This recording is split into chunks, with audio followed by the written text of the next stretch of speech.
को मजबूर करने वाला परमेश्वर है, उनकी सहायता करने वाला परमेश्वर है। इसको ये वचन में ये लिखा हुआ आपको मैं आपको हड्डी को नुकसान ना दूंगा, तुम्हारे हड्डी को मैं कष्ट ना दूंगा, तुम्हारे लिए मैं सहायता करूंगा, मैं तुम्हारे लिए मदद करूंगा, तेरे लिए मैं अच्छे सा मैं ध्यान रखूंगा, तेरे को कुछ नुकसान ना आने नहीं दूंगा। मतलब ये वचन संगीता 34 का 20 ये वचन में ये लिखी हुई है। तो अब ये ऐसे हम लोग मसीह के पास्टर नहीं होते हैं, उनको सेवक के लिए उनको लिए वचन लिखी हुई है, पास्टर लोग के लिए वचन लिखी हुई है। तेरा हड्डी को नुकसान ना होगा, तेरे को रक्षा करूंगा, रक्षा करता रहूंगा। मतलब तेरा हड्डी मतलब हमारा हम कहीं जाते हैं आते हैं ऐसे मतलब प्रचार करने जाते हैं, हर चीज में तेरी रक्षा करूंगा। जैसे कि हमारे ऐसे गलीशा चलाना वाला पास्टर जी के लिए भी ऐसे विश्वास लोग के भी मतलब हमारे भी विश्वास करके उन लोग जाते कहीं भी जाते हैं, मीटिंग में जाते हैं, कहीं ऐसे न्यू टेस्टमेंट का ऐसे टैक्स वगैरह ऐसे सुसमाचार सुनने के लिए जाते हैं। उनको भी कहीं भी मतलब उन लोग जाएंगे आएंगे, उनको भी एक हड्डी के भी नुकसान ना होगा। किसी के यीशु मसीह के बारे में जान के छोटी चीज भी रक्षा करेंगे। उसके बाद ये होती है उनको मतलब सुसमाचार सुनाने के लिए उनके गलीशा चलाने के टाइम, प्रचार करने के टाइम, उनके टाइम से उनको एक हड्डी को भी नुकसान नहीं पहुंचेगा। उनको भी सहायता करता, मदद करता है। कौन मदद करता है? परमेश्वर मदद करता है। ऐसे इसकी वजह से मुझे कुछ याद आ रही है। एलिशा सा एक था वो भी मतलब भविष्यवाण वाला बंदा था। उन्होंने भी ऐसे एक सेकंड राजा में उसमें हम पढ़ते हैं, सेकंड राजा के अंदर में उसमें वचन में मतलब पढ़ते हैं, उसमें ऐसे लिखी हुई है उससे वो एलिशा ने मर चुका था। उनको मतलब वो मर चुका था, पवित्र आत्मा उनकी आत्मा निकल गई थी। मतलब आत्मा ऊपर पहुंच गई, मतलब मर चुकी है। उनके मतलब उनके समय वो करते हैं ना मिट्टी में जाके समस्त वो करते हैं, कमरत करते हैं। उसमें कमरत करने के बाद 1 साल हो चुके थे, 1 साल हो चुके थे। उसके 1 साल के बाद उसी कब्र पे दूसरे बंदर लोग को मर चुके था। 1 साल के बाद उसको जहाँ पे उन्होंने डाला, अच्छा मतलब उसको डाल दिया। हाँ वो गुड मतलब उसको दोबारा उसको करा, उसमें से मिट्टी हटाया, उसमें जाके डाल दी, बस उसको बंद कर दी। बंद करने वाला टाइम था, उसको ऊपर डाला था। डालने के टाइम उसमें हड्डी थी। किसकी हड्डी थी? एलिशा की हड्डी थी। अच्छा वो भविष्यवाणी बंदे की हड्डी थी। उसका हड्डी में से इसको शरीर में उसके ऊपर डाला, उसके बाद वो जी उठ गया। मरने वाला उसके अंदर आ गई, नहीं जी उठ गया, मतलब उसको जिंदा हो चुके, जिंदा हो चुके। कैसे जिंदा हुआ? मतलब उसको छूने से, किसके छूने में से? उसके मतलब भविष्यवाणी बंदे को हड्डी में से मतलब उनके क्या आया? जीवन आ गया। उसके मतलब उतनी भविष्यवाणी, इतनी मतलब पवित्र थे वो, कितने मतलब हाँ उन्होंने पवित्र था, उन्होंने मतलब प्रार्थना करने वाले बंदा था, यीशु मसीह का मानने वाला बंदा था, इसीलिए उसका हड्डी में भी कोई नुकसान ना आने दिया।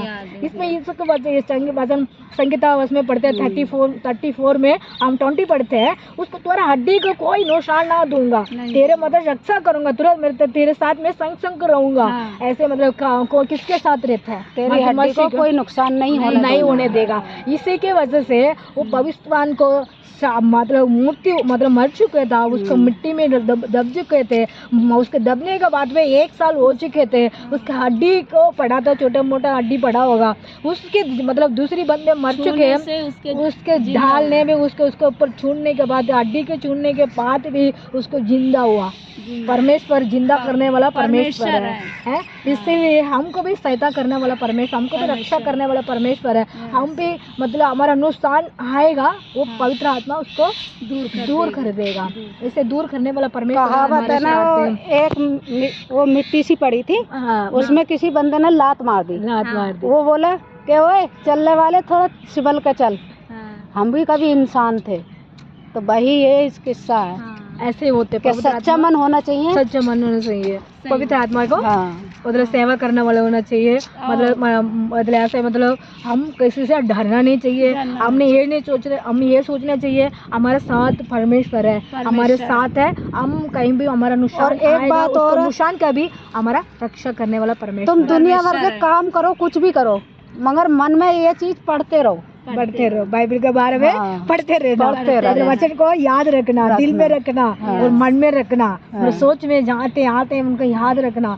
इसी वचन में ये लिखा हुआ तेरे हड्डी को नुकसान ना पहुंचे। ये परमेश्वर हमारा नुकसान पहुंचने वाला परमेश्वर नहीं, हमारा चंगा करने वाला परमेश्वर है। इस वचन को आशीर्वाद देगा। हम प्रार्थना करते हैं। हमें धन्यवाद करता हूँ पिता परमेश्वर, आपको सुंदर समय के लिए मैं जय जय करता हूँ, आपको महिमा करता हूँ। इसको वचन से पिता हमारे बात की है उसके लिए मैं धन्य है। आज के वचन से हमारे पिता यीशु मसीह हमारे लिए मदद की है, उसके लिए मैं धन्यवाद करता हूँ।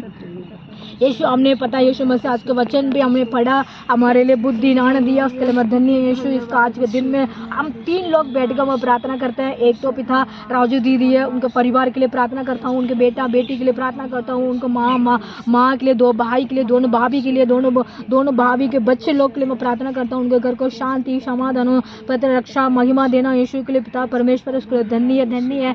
हमारे साथ यीशु मसीह संतोष दीदी बैठी हुई है, उनके 3 बेटा पिता, उनको 3 बेटा के लिए अच्छी बुद्धि ज्ञान देना। सिस्टर ने पिता यहाँ काम करने के लिए आपके पिता, उनको घर को भी शांति समाधान देना, उनको मन पे खुशी देना पिता, उनके भी सहायता करना, रक्षा करना, कोई परेशान कोई दुख ना आने देना पिता, उनका रक्षा करना यीशु के लहू से। यीशु मसीह हमारे देश के लिए प्रार्थना करता हूँ, हमारे देश में रहने वाला सब मित्र लोग के लिए प्रार्थना करता हूँ। यीशु मसीह किसान लोग के लिए प्रार्थना करता हूँ, मजदूर लोग के लिए प्रार्थना करता हूँ, हमारे दुनिया बिजनेसमैन के लिए मैं प्रार्थना करता हूँ, हमारे दुनिया में रहने वाला सब जो लोग के लिए मैं प्रार्थना करता हूँ, सबके लिए भी छुटकारा समाधान और शांति देना, सबके लिए हेल्प करना पिता, कोई कष्ट ना आने देना, परेशान ना आने देना पिता।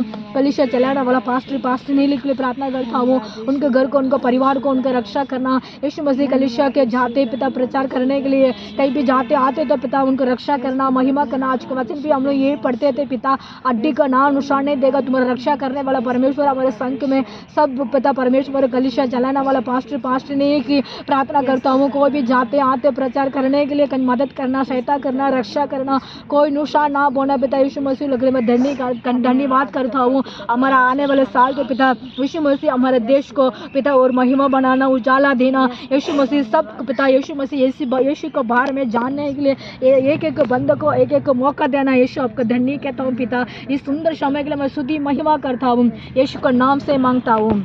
आमीन आमीन आमीन आमीन। कोटि कोटि स्तुति करता हूँ पिता, महिमा करता हूँ।